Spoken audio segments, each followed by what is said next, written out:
चलिए जानते हैं आज की देश और दुनिया की सिलेक्टेड और काम की महत्वपूर्ण 50 खबरों को सिर्फ 5 मिनट में। अगर अभी तक आपने चैनल को सब्सक्राइब नहीं किया तो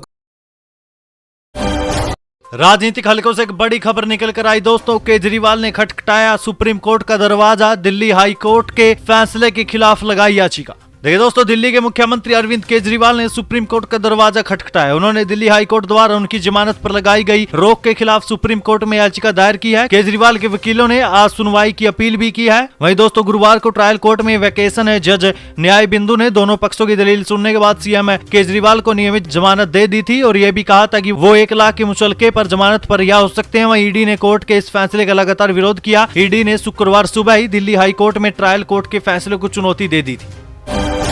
आप मेरा घर मेरा परिवार हो, राहुल गांधी ने वायनाड के लोगों के लिए लिखा इमोशनल लेटर। देखिए, कांग्रेस के रायबरेली सांसद राहुल गांधी ने वायनाड के लोगों के लिए इमोशनल लेटर लिखा है। असल में राहुल गांधी ने वायनाड और रायबरेली दोनों ही संसदीय क्षेत्रों से लोकसभा चुनाव जीता है, लेकिन संवैधानिक नियमों के कारण वो अपनी वायनाड सीट छोड़ चुके हैं और रायबरेली से सांसद रहना उन्होंने चुना है। 2019 के लोकसभा चुनाव में वो केरल के वायनाड से ही जीतकर संसद पहुंचे थे। राहुल गांधी ने अपने इमोशनल नोट को सोशल मीडिया पर पोस्ट किया और वायनाड के लोगों के लिए लिखा कि आप मेरा घर हो, मेरा परिवार हो। वायनाड में मेरे प्रिय भाई और बहनों, मुझे नहीं पता कि आपने मेरे लिए जो किया उसके लिए आपको कैसे धन्यवाद दूं। उस प्यार और सुरक्षा के लिए जो आपने मुझे तब दिया जब मुझे इसकी ज्यादा जरूरत थी। आप मेरे परिवार का हिस्सा हो और मैं आप में से प्रत्येक के लिए हमेशा मौजूद रहूंगा। आपका बहुत बहुत धन्यवाद। राहुल गांधी ने लिखा, पहली बार जब मैं आपसे मिलने आया था तो मैं आपका समर्थन मांगने आया था। मैं आपके लिए एक अजनबी था और फिर भी आपने मुझ पर विश्वास किया। आपने मुझे बेपनाह प्यार दिया और अपने गले से लगाया। इससे कोई फर्क नहीं पड़ता कि आप किस राजनीतिक दल का समर्थन करते हैं। इससे कोई फर्क नहीं पड़ता कि आप किस समुदाय से हैं, आप किस धर्म को मानते हैं या आप कौन सी भाषा बोलते हैं। जब मुझे दिन भर दिन दुर्व्यवहार का सामना करना पड़ा तब आपके बिना शर्त वाले प्यार ने ही मेरी रक्षा की थी। आप लोग मेरी शरण थे, मेरा घर मेरा परिवार आप ही लोग थे।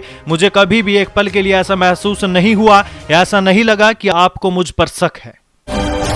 निर्मला सीतारमण का कांग्रेस परिवार 56 लोगों की मौत पर पूछा, कहां है राहुल और खड़गे। देखिए, तमिलनाडु में जहरीली शराब पीने से 56 लोगों की मौत के बाद देश भर में हलचल मच गई है। तमिलनाडु में जहरीली शराब पीने से अब तक 56 लोगों की जान जा चुकी है, जबकि सैकड़ों लोग अभी भी अस्पतालों में भर्ती है। इस मामले में केंद्रीय मंत्री निर्मला सीतारमण का कहना है कि अभी भी अस्पताल में भर्ती 200 से अधिक लोगों की हालात बेहद गंभीर है। वहीं निर्मला सीतारमण ने इस मामले पर कांग्रेस पर भी कटाक्ष किया। उन्होंने बताया कि मृतकों में अधिकतर अनुसूचित जाति से हैं। केंद्रीय मंत्री ने इस बात पर भी हैरानी जताई कि कांग्रेस ने इस मुद्दे पर एक शब्द भी नहीं बोला। उन्होंने कहा कि राज्य में जहरीली शराब पीने से अनुसूचित जाति के कई लोगों की मौत हो गई और इस पर राहुल गांधी ने मौन साधा हुआ है। निर्मला सीतारमण ने इस मामले की जांच केंद्रीय जांच ब्यूरो को सौंपने की भी मांग की। नीट यूजी री एग्जाम में 1563 में से 750 छात्र नहीं पहुंचे। सीबीआई ने पहली एफआईआर दर्ज की। जांच के लिए 2 टीम गुजरात और बिहार जाएंगी। देखिए दोस्तों, नीट यूजी एग्जाम में हुई गड़बड़ियों को लेकर एजुकेशन मिनिस्ट्री की शिकायत पर बीते दिन सीबीआई ने पहली एफआईआर दर्ज कर ली है। मिनिस्ट्री से मिले कुछ रेफरेंस के आधार पर अनजान लोगों के खिलाफ आईपीसी के सेक्शन 120B क्रिमिनल कॉन्स्पिरेसी और 420 चीटिंग समेत कई धाराओं में एफआईआर दर्ज की है। अब टीम गुजरात और बिहार जांच के लिए जाएगी। संसद स्तर आज से शुरू। सब कुछ जो आप जानना चाहते हैं बताएंगे आपको। स्पीकर का चुनाव सरकार बहुमत साबित करेगी। पीएम का भाषण 10 दिनों में क्या क्या होगा, जाने सब कुछ। देखिए दोस्तों, देश की 18वीं लोकसभा का पहला संसद स्तर आज यानी 24 जून से शुरू होगा, जो 3 जुलाई तक चलेगा। ये 10 दिन तक चलेगा। इसमें 8 बैठकें होगी। आज यानी 24 जून और कल यानी 25 जून को स्तर के शुरुआती 2 दिन नए सांसदों का शपथ ग्रहण का स्तर होगा। इसी के साथ ही 26 जून को लोकसभा स्पीकर का चुनाव, 27 जून को राज्यसभा का 264वां स्तर शुरू। राष्ट्रपति द्रौपदी मुर्मू का अभिभाषण भी होगा। 28 जून को प्रधानमंत्री संसद में अपनी मंत्रिपरिषद के सदस्यों का परिचय देंगे। 1 से लेकर 3 जुलाई तक राष्ट्रपति के अभिभाषण पर धन्यवाद प्रस्ताव पर चर्चा होगी।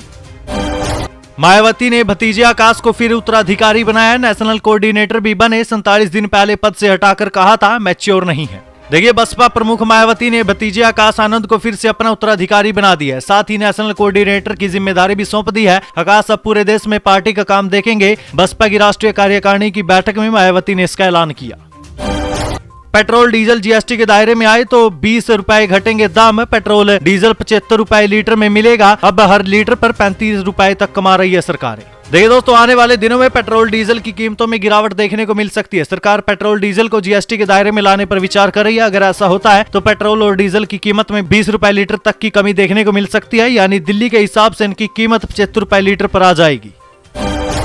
हरियाणा के 20 खिलाड़ियों को ओलंपिक कोटा। निशा दहिया और मनु भाकर समेत 13 महिला खिलाड़ी शामिल है। 26 जुलाई से पेरिस में शुरू। देखिए दोस्तों, बीते दिन अंतर्राष्ट्रीय ओलंपिक दिवस था। खेलों का सबसे बड़ा महाकुंभ ओलंपिक का खेल ठीक 32 दिन बाद 26 जुलाई को पेरिस में शुरू होगा। हरियाणा के अब तक 20 खिलाड़ियों ने व्यक्तिगत स्पर्धाओं में ओलंपिक कोटा हासिल किया है, जो एक रिकॉर्ड है। इनमें से 13 यानी 65% महिलाएं हैं। भाजपा सरकार ने शिक्षा और परीक्षा व्यवस्था को नकल माफिया को सौंप दिया है, अखिलेश यादव ने बोला हमला। देखिए, सपा अध्यक्ष अखिलेश यादव ने भाजपा सरकार पर नौजवानों का भविष्य बर्बाद करने का आरोप लगाते हुए कहा कि सरकार ने शिक्षा और परीक्षा व्यवस्था को नकल माफियाओं के हवाले करके रख दिया। ये सरकार एक भी परीक्षा पारदर्शिता से कराने की क्षमता नहीं रखती। पूरी सरकार भ्रष्टाचार में डूबी हुई है, भ्रष्टाचारियों की गिरफ्त में है। उन्होंने कहा कि भाजपा ने 10 वर्षों के कार्यकाल में पूरे तंत्र को खोखला करके रख दिया। छत्तीसगढ़ में नक्सलियों ने आईडी ब्लास्ट से पुलिस का ट्रक उड़ाया, 2 जवान शहीद है। बीजापुर और सुकमा बॉर्डर पर हमला, 6 माह में 7 की शहादत। देखिए, छत्तीसगढ़ के सुकमा और बीजापुर बॉर्डर पर बीते दिन नक्सलियों ने बड़ी वारदात को अंजाम दिया। सिलगेर और टेकलगुडम के बीच नक्सलियों ने सीआरपीएफ जवानों के ट्रक को आईडी ब्लास्ट कर उड़ा दिया। इस ब्लास्ट में केंद्रीय रिजर्व पुलिस बल यानी सीआरपीएफ की कोबरा बटालियन के 2 जवान भी शहीद हो गए। तो दोस्तों, ये थी आज की देश की कुछ तमाम और बड़ी महत्वपूर्ण खबरें। ऐसी और बड़ी महत्वपूर्ण खबरों के बारे में जानने के लिए हमारे चैनल को सब्सक्राइब करें। यहाँ पर आपको देश से जुड़ी हर प्रकार की छोटी और बड़ी खबर देखने को मिलेगी।